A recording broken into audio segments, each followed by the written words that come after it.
Welcome to another episode of Mike Reads. Today we'll be continuing in our series on Adam Smith's The Wealth of Nations with our first read in Book 4, Chapter 9. Chapter 9 entitled, Of the Agricultural Systems, or of those systems of political economy, which represent the produce of land as either the sole or the principal source of the revenue and wealth of every country.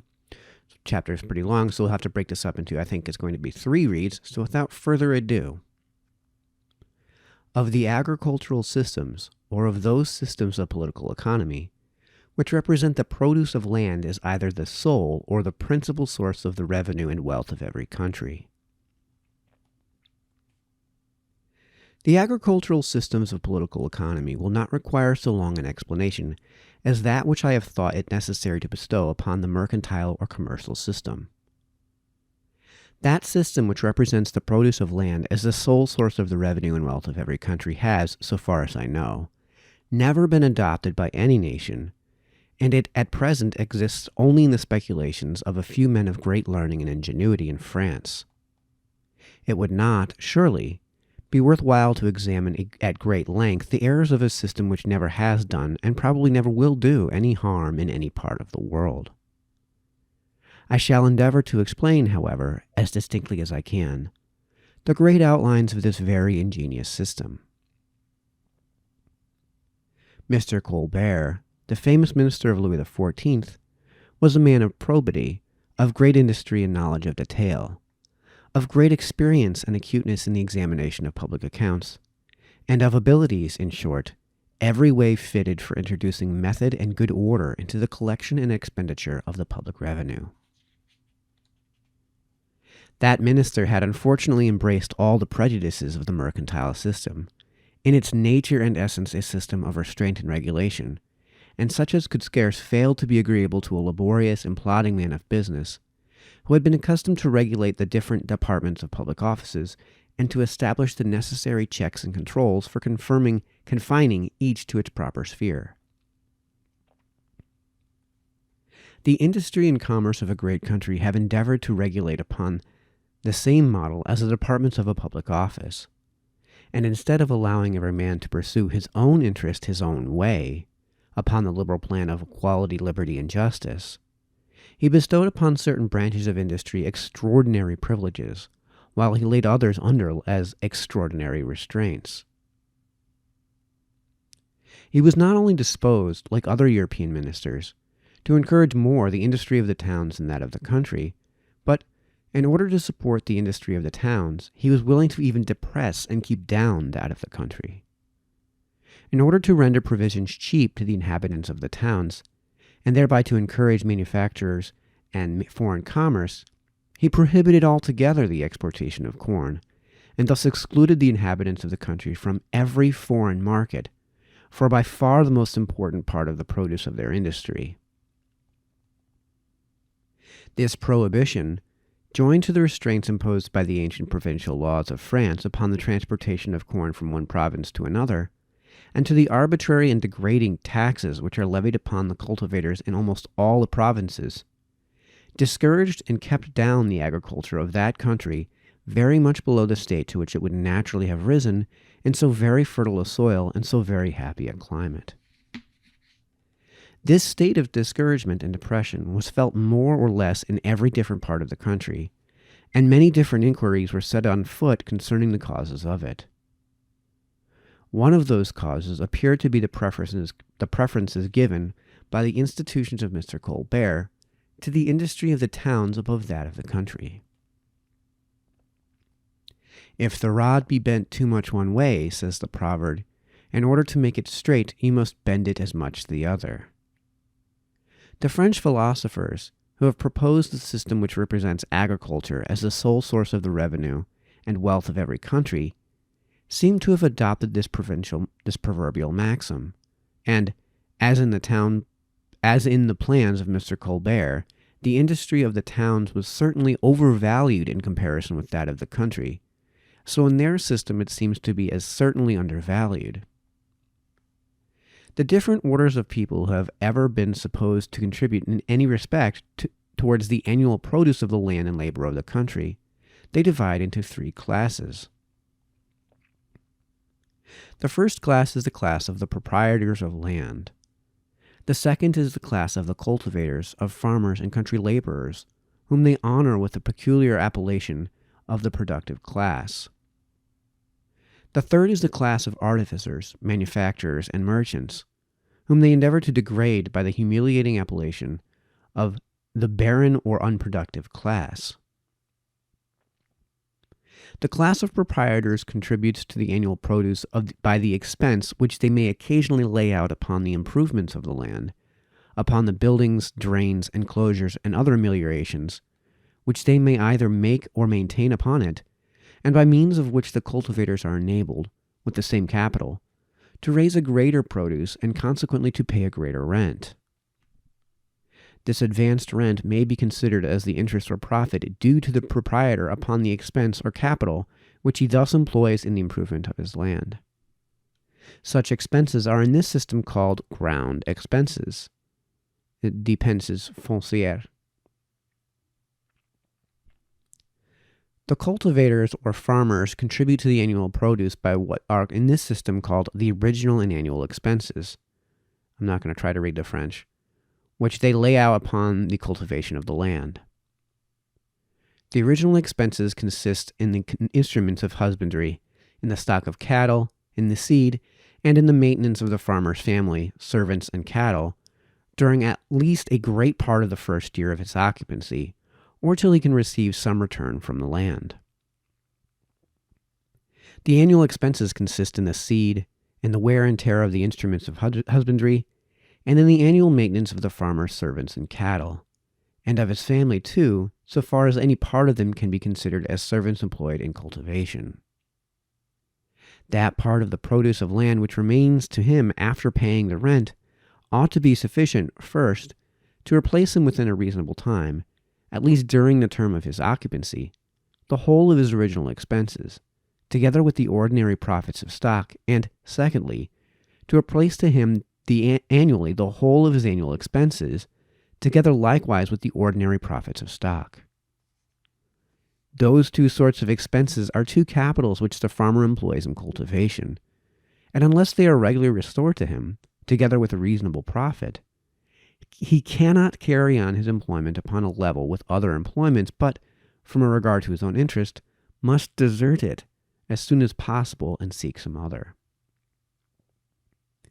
That part of the produce of land which is thus necessary for enabling the farmer to continue his business ought to be considered as a fund sacred to cultivation, which, if the landlord violates, he necessarily reduces the produce of his own land, and, in a few years, not only disables the farmer from paying this back rent, but from paying the reasonable rent which he might otherwise have got for this land.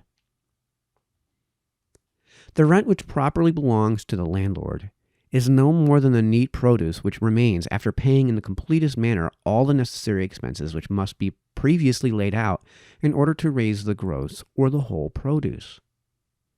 It is because the labor of the cultivators, over and above paying completely all those necessary expenses, affords a neat produce of this kind, that this class of people are in this system peculiarly distinguished by the honorable appellation of the productive class.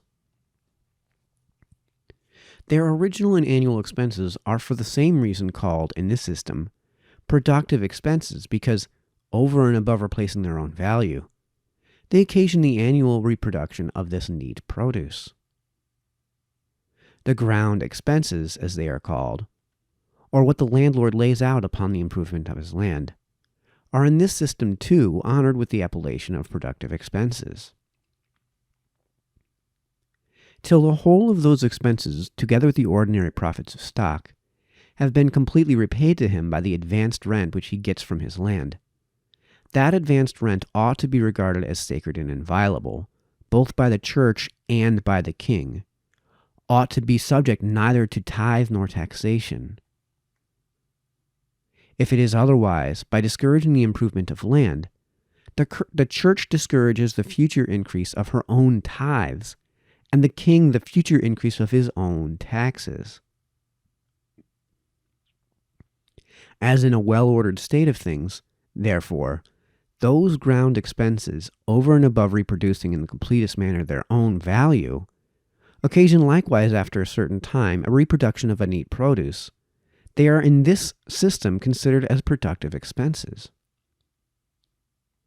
The ground expenses of the landlord, however, together with the original and the annual expenses of the farmer, are the only three sorts of expenses which in this system are considered as productive. All other expenses and all other orders of people, even those who in the common apprehensions of men are regarded as the most productive, are in this account of things represented as altogether barren and unproductive. Artificers and manufacturers, in particular, whose industry, in the common apprehensions of men, increases so much the value of the rude produce of land, are in this system represented as a class of people altogether barren and unproductive.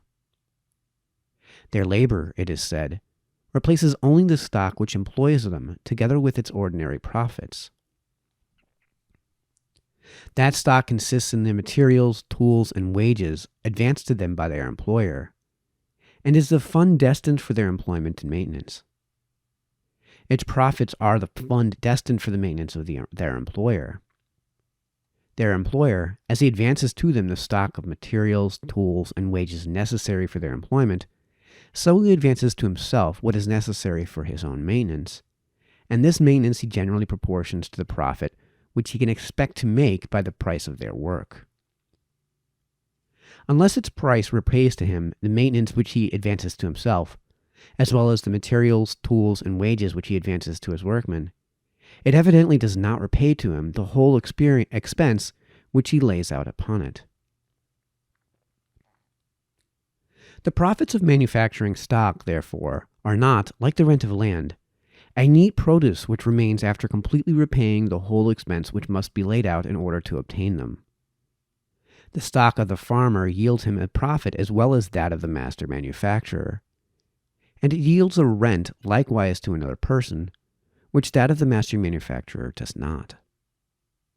The expense, therefore, laid out in employing and maintaining artificers and manufacturers, does no more than continue, if one may say so, the existence of its own value, and does not produce any new value. It is therefore altogether a barren and unproductive expense. The expense, on the contrary, laid out in employing farmers and country laborers, over and above continuing the existence of its own value, produces a new value, the rent of the landlord. It is therefore a productive expense.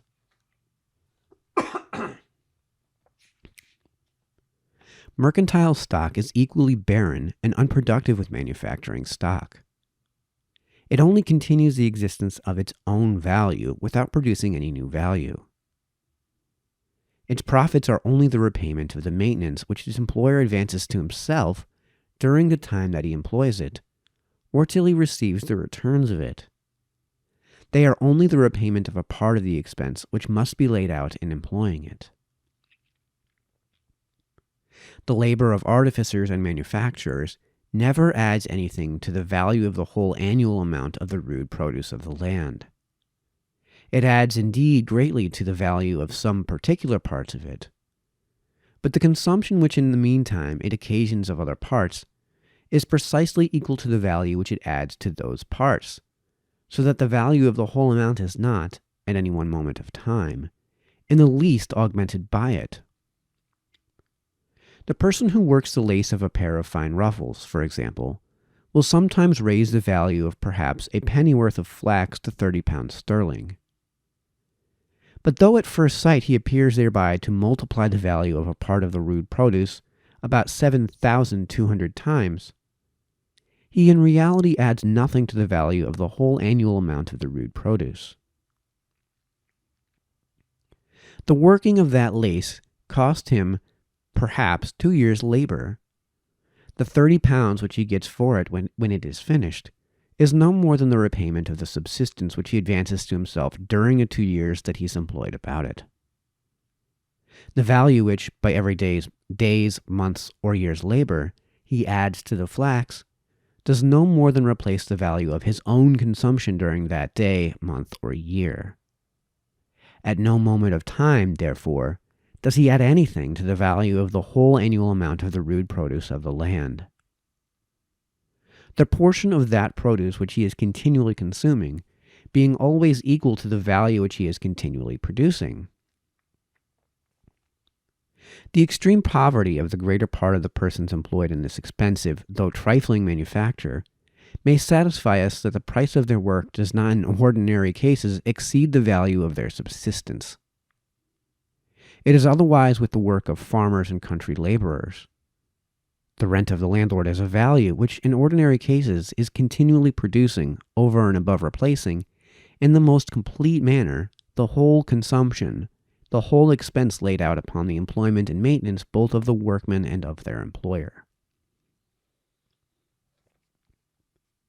Artificers, manufacturers, and merchants can augment the revenue and wealth of their society by parsimony only, or, as it is expressed in the system, by privation, that is, by depriving themselves of a part of the funds destined for their own subsistence. They annually reproduce nothing but those funds, unless, therefore, they annually save some part of them, unless they annually deprive themselves of the enjoyment of some part of them. The revenue and wealth of their society can never be in the smallest degree augmented by the means of their industry. Farmers and country laborers, on the contrary, may enjoy completely the whole funds destined for their own subsistence, and yet augment at the same time the revenue and wealth of their society. Over and above what is destined for their own subsistence, their industry annually affords a neat produce, of which the augmentation necessarily augments the revenue and wealth of their society. Nations, therefore, which, like France or England, consist in a great measure of proprietors and cultivators, can be enriched by industry and enjoyment. Nations, on the contrary, which, like Holland and Hamburg, are composed chiefly of merchants, artificers, and manufacturers, can grow rich only through parsimony and privation. As the interest of nations, so differently circumstanced, is very different, so is likewise the common character of the people. And those of the former kind, liberality, frankness, and good fellowship, naturally make a part of that common character. And the latter, narrowness, meanness, and a selfish disposition, averse to all social pleasure and enjoyment. The unproductive class, that of merchants, artificers, and manufacturers, is maintained and employed altogether at the expense of the two other classes, of that of proprietors and of that of cultivators. They furnish it both with the materials of its work and with the fund of its subsistence, with the corn and cattle which it consumes while it is employed about that work. The proprietors and cultivators finally pay both the wages of all the workmen of the unproductive class and the profits of all their employers. Those workmen and their employers are properly the servants of the proprietors and cultivators. They are only servants who work without doors, as menial servants work within. Both the one and the other, however, are equally maintained at the expense of the same masters. The labor of both is equally unproductive. It adds nothing to the value of the sum total of the rude produce of the land. Instead of increasing the value of that sum total, it is a charge and expense which must be paid out of it. The unproductive class, however, is not only useful, but greatly useful to the other two classes. By means of the industry of merchants, artificers, and manufacturers, the proprietors and cultivators can purchase both the foreign goods and the manufactured produce of their own country, which they have occasion for, with the produce of a much smaller quantity of their own labor than what they would be obliged to employ if they were to attempt, in an awkward and unskillful manner, either to import the one or to make the other for their own use. By means of the unproductive class, the cultivators are delivered from many cares which would otherwise distract their attention from the cultivation of land. The superiority of produce which, in consequence of this undivided attention, they are enabled to raise, is fully sufficient to pay the whole expense which the maintenance and employment of the unproductive class costs either the proprietors or themselves. The industry of merchants, artificers, and manufacturers, though in its own nature altogether unproductive, yet contributes in this manner indirectly to increase the produce of the land. It increases the productive powers of productive labor by leaving it at liberty to confine itself to its proper employment, the cultivation of land. And the plow goes frequently the easier and the better by means of the labor of the man whose business is most remote from the plow. It can never be the interest of the proprietors and cultivators to restrain or to discourage in any respect the industry of merchants, artificers, and manufacturers.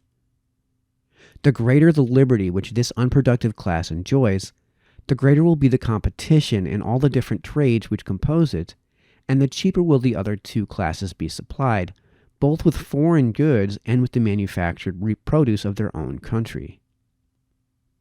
It can never be the interest of the unproductive class to oppress the other two classes.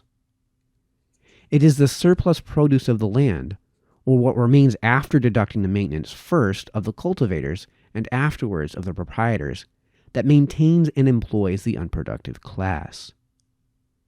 The greater this surplus, the greater must likewise be the maintenance and employment of that class. The establishment of perfect justice, of perfect liberty, and of perfect equality is the very simple secret which most effectually secures the highest degree of prosperity to all three classes.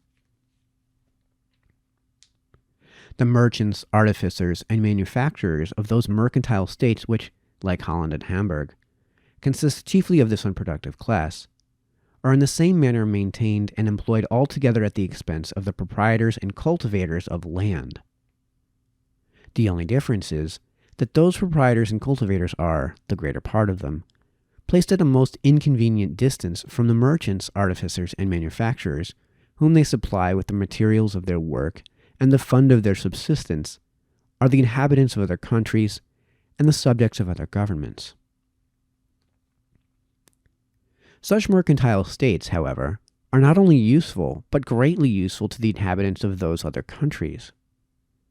They fill up, in some measure, a very important void, and supply the place of the merchants, artificers, and manufacturers, whom the inhabitants of those countries ought to find at home, but whom, from some deficit in their policy, they do not find at home.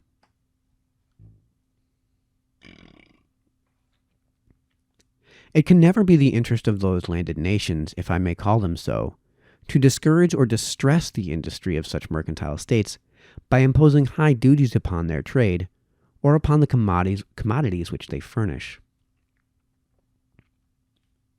Such duties, by rendering those commodities dearer, could serve only to sink the real value of the surplus produce of their own land, with which, or, what comes to the same thing, with the price of which, those commodities are purchased. Such duties could serve only to discourage the increase of that surplus produce, and consequently the improvement and cultivation of their own land. The most effectual expedient, on the contrary, for raising the value of that surplus produce, for encouraging its increase, and consequently the improvement and cultivation of their own land, would be to allow the most perfect freedom to the trade of all such mercantile nations. This perfect freedom of trade would be even the most effectual expedient for supplying them in due time with all the artificers, manufacturers, and merchants whom they wanted at home, and for filling up in the properest and most advantageous manner that very important void which they felt there.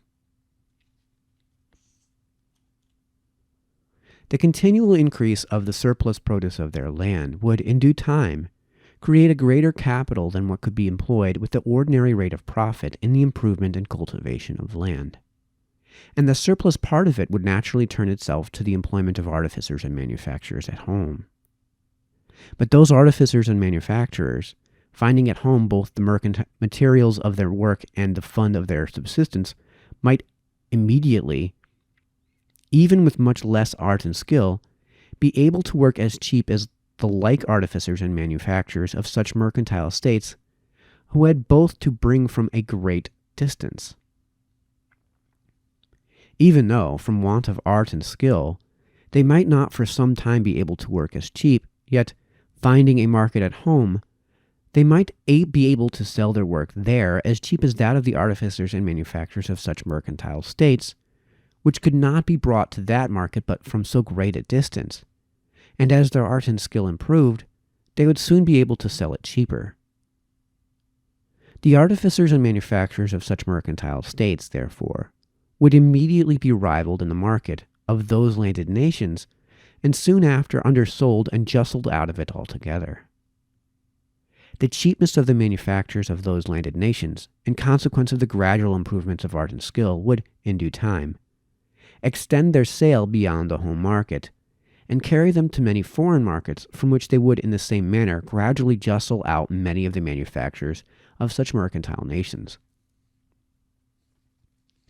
The continual increase both of the rude and manufactured produce of those landed nations would in due time create a greater capital than could, with ordinary rate of profit, be employed either in agriculture or in manufactures. The surplus of this capital would naturally turn itself to foreign trade and be employed in exporting to foreign countries such parts of the rude and manufactured produce of its own country as exceeded the demand of the home market.